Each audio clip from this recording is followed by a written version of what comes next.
So I want to start off by saying a lot of autistic people have pre-existing conditions and do go on to have safe and healthy pregnancies. A regular bit of advice that is fed back to by autistic people who have navigated the maternity and other healthcare systems is that opening up honest communication with trusted members of your healthcare team can make all of the difference. So your body is working very hard in pregnancy. There are particular hormonal variations and changes to your blood flow. Now, this does mean that some pre-existing conditions can actually improve, but others can worsen. So it is useful to have a baseline awareness of how your pre-existing conditions are already impacting your life, and then relaying to trusted members of your team any changes that you experience. Common conditions that do experience changes include epilepsy. Epileptic seizures are particularly more common in the first trimester. Ehlers-Danlos and other flexibility issues can worsen in pregnancy due to an increase of a hormone called relaxin and because of increased fatigue.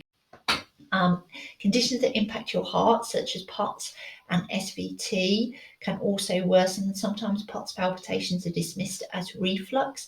Some people find improvements by increasing their fluid and electrolytes, and you may want to open up a conversation with your cardiologist about increasing your salt intake. Mental health conditions such as anxiety and depression, we have got a whole separate video about that, so please do have a look at that if you think that that relates to you.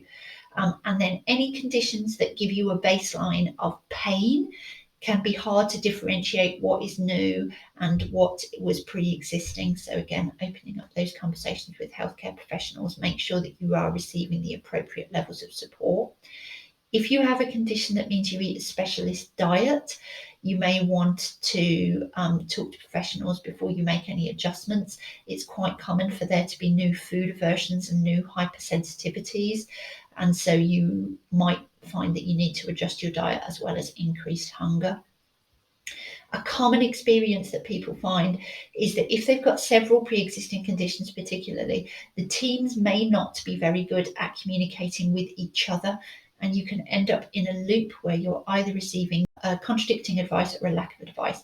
Some trusts will be able to assign you a specialist midwife who can act as a coordinator between those different teams.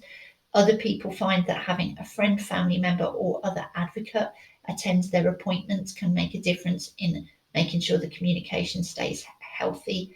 Some people find peer support particularly useful for tips in navigating the system. Thank you very much. I hope you found this helpful.